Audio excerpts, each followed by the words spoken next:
Hello and welcome to a new series on this channel. This series is based on goldmaking in both retail, aka BFA right now, and Shadowlands later, and classic.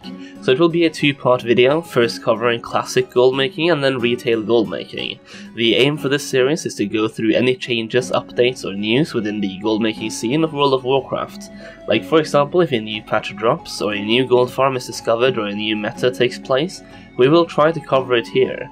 I want this to be a bi-weekly series since I don't think there will be enough news happening within the goalmaking scene to actually make it a weekly series without repeating myself over and over, since it would most likely consist of the same strategies week after week. But by making it bi-weekly, I think there should be something new in at least either classic or retail in each episode, or maybe even both versions of the game had an update in those 2 weeks.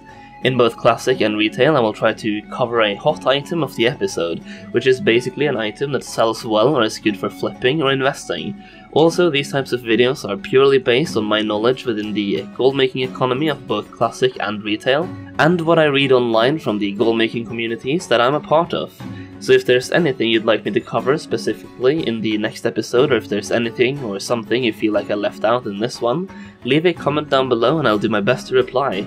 You can also join my Discord through the link in the description and chat over there.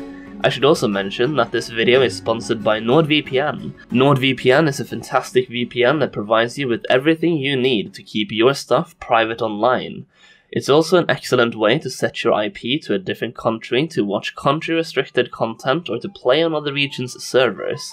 If you want to ensure your privacy and safety while browsing online, I would definitely recommend using NordVPN. By using my link in the description, you can also save a massive 84% off your purchase. So check out the link in the description, and a massive thanks to NordVPN for sponsoring this video. Alright, let's just get into it, shall we?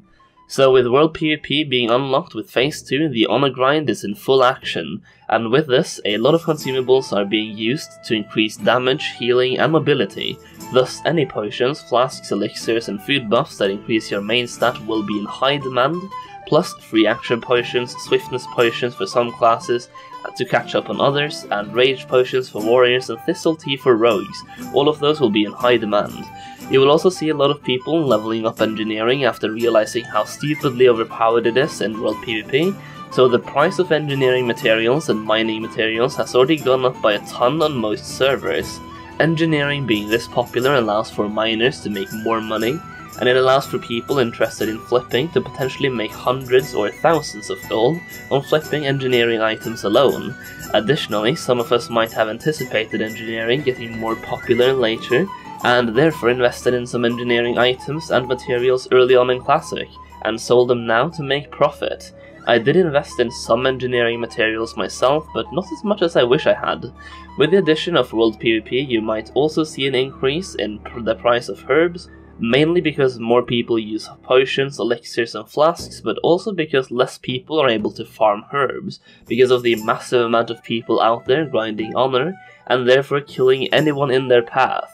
Another reason is because World PvP opens up mafia options, so certain guilds or mafia groups can control certain herb spawn locations. This especially counts for Black Lotus, but certain guilds or mafia groups might also go as far as trying to control entire zones. This counts for Devil's or Leather as well, meaning you might see an increase in price for those as well, or a decrease. But again, that is entirely dependent on your server, and it can only really happen on PvP servers. The hot item of the week for Classic is Elemental Fire.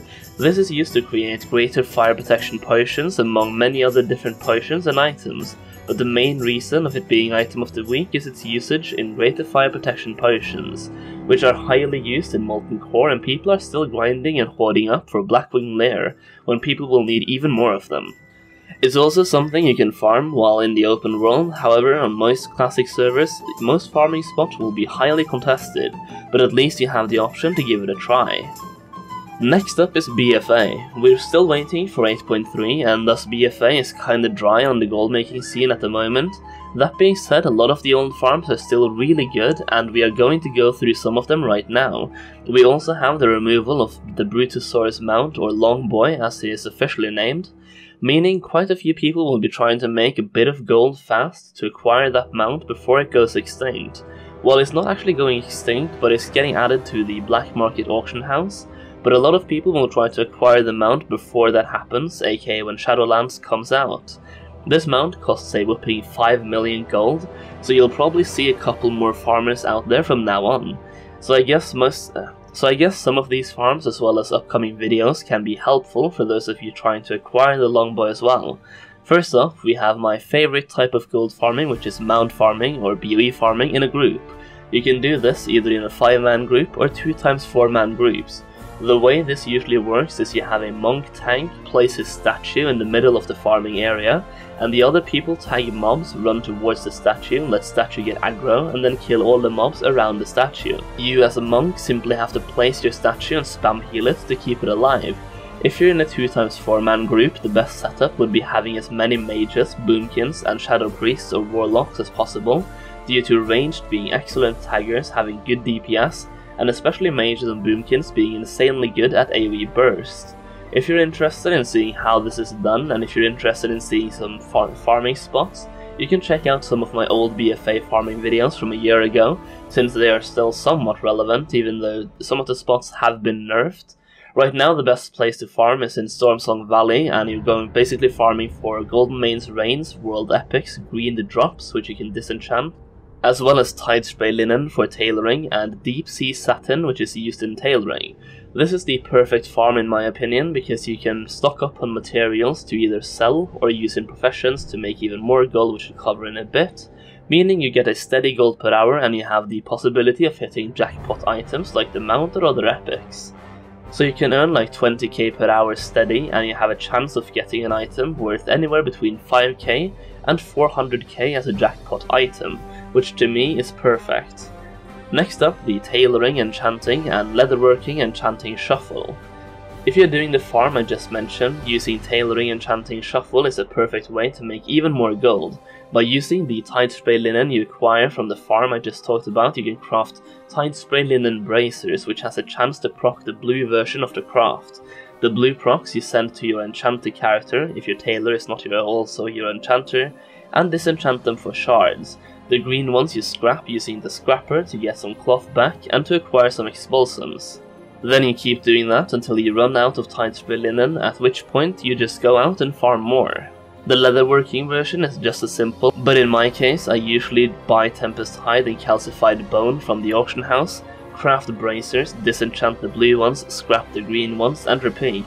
I don't farm the leather myself because the leather is already dirt cheap, so I make tons of profit from buying, shuffling, and selling enchanting materials.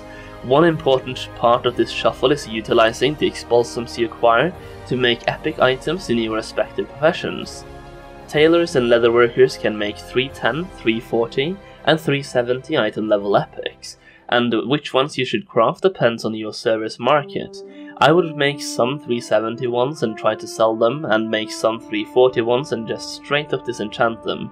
You could also craft the 310 ones, which I believe is better than the 340 ones for disenchanting, because the 310 ones only cost 1 expulsum, and you get 1 epic disenchant from it, which if you have tools of the trade for enchanting, you can either acquire 2 crystals from that 1 disenchant, or 1 crystal and 1 shard.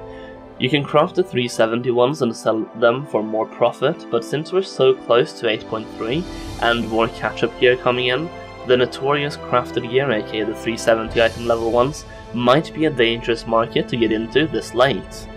To do this shuffle, you need to have the tools of the trade item connected to your profession.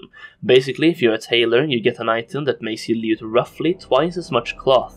And as an enchanter, you would get an item that makes you gain additional materials when you disenchant stuff. And what's insane about this is that when you disenchant a blue item, you can actually get a crystal as that additional item instead of a shard, which again is hella profit.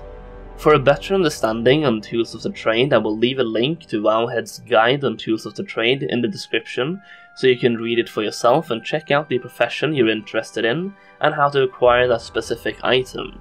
The hot item of the week in BFA is Goldmaking Reins. This is a mount that is currently selling for quite a lot on most servers in retail. I personally have sold 2 this month alone at 400k each, which is a price I'm really happy with. Additionally, you can farm cloth and green items to disenchant and shuffle while farming this mount, so it's really the perfect mount to farm for if you ask me. This mount has the possibility to drop from humanoids in Stormsong Valley, so it's all about finding a condensed spot with humanoids, preferably in a questing area for hyper spawns, since questing areas usually have forced spawn rates.